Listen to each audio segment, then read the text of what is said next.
Well, joining us now on This is the Day is Dr. Andrew Abela, the founding dean at the Busch School of Business at the Catholic University of America. He's the author of Superhabits, the universal system for a successful life. Thank you so much for being with us, Dean. My pleasure. Maybe we could start with the title as a Catholic. How would you define a successful life? Being all God made us to be. Flourishing is the secular term, but basically living the fullness of what he created us to be.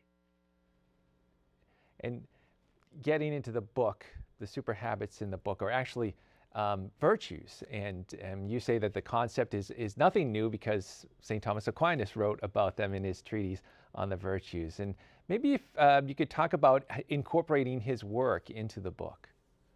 Yes. So what this was an attempt to reintroduce the idea of virtue to a contemporary society, to our contemporary society. And the reason I didn't use the word virtue is a lot of people misunderstand the word. So people who are secular think of it as a oppressively religious idea, kind of in your face, which is funny because it came from the pagans, from Aristotle and Cicero and so on. But then even among well-formed Catholics, there's a sense of virtue as just generically meaning goodness. So be virtuous means be good, don't sin. But there's a much more precise definition, which is a virtue as a habit of excellence. And I wanted to reintroduce those habits, principally the cardinal virtues of prudence, justice, fortitude, temperance, which are respectively habits for making wise decisions, for being fair, for moving forward even though you might be afraid, that's courage, and for self-discipline, for only following your desires when it makes sense. And there's now a whole bunch of science proving that what we knew all along was correct, which is that anyone can develop any of these habits. The reason I chose the word super habits is to make the point that the virtues are habits that anyone can develop. And then B, that as you develop, as you grow in any of these super habits, these virtues, you actually become healthier, happier, more effective. Like lots of good things happen. And so I'm trying to kind of encourage people to say, hey, look, take another look at this stuff. It's really, really good. And in the secular world too, I know there's self-help books and books on habits as well. Talk about how this is different from a secular book on habits. So one of the nicest reviews I got for the book, somebody by the name of N.S. Lyons wrote, "This is a work of deep philosophy masquerading as a self-help book." So which I love, because both parts of that statement, because I'm a professor of marketing, not a philosopher, so it's a compliment to be told that this is deep philosophy. But the fact that I wanted it to look and sound like a self-help book. I wanted it to be as easy to read and as fun to read as a self-help book. The big difference is it's grounded firmly in the theology of St. Thomas Aquinas.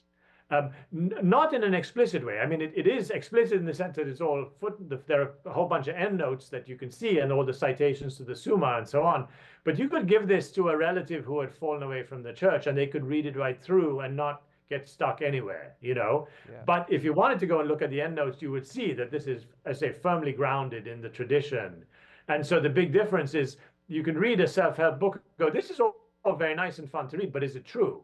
Well, my book, it's true. and it's true because it's grounded in the tradition. But then I also connected with all this contemporary psychological research. And the two things mesh. So contemporary positive psychology affirms what Aquinas was saying 750 years ago. And so, I mean, that's a really powerful ground to stand on, to have both the empirical sciences and the deep thinking of St. Thomas lining up, Yes, yeah. And one of the habits you mentioned in the book, and this is kind of difficult for a lot of people nowadays, is about having good leisure time. And I wanted to ask you, what does that look like? Yeah, so that's the super habit, the virtue of eutrapelia, as you say, for the habit of having good leisure, of playing well. And it's a necessary habit. It is a virtue, as St. Thomas says, because Thomas makes a really good point that if we're physically tired, all we have to do is lie down take a nap, or just even sit down, stop moving, stop your body moving, and you rest. But if you're mentally tired, if your soul feels tired, if you just, how do you do that? Even sleeping doesn't help, right? Because dreams, like your mind keeps ticking over. Aquinas mentions that the only time that your mind is truly at rest is when you're doing something that you love for its own sake, when you're not trying to achieve something. But in our society, we socialize to network, we read to improve ourselves, we go to the gym to get healthier.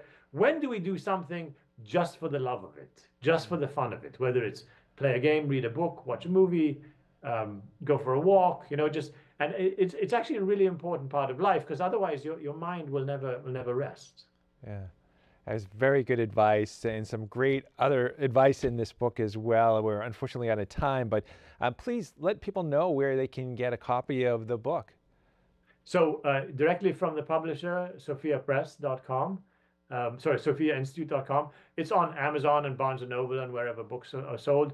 And then I have a Substack, Superhabit, that's in singular, superhabit.substack.com, where I also write about the superhabits and virtue and so on, and that part is free. So.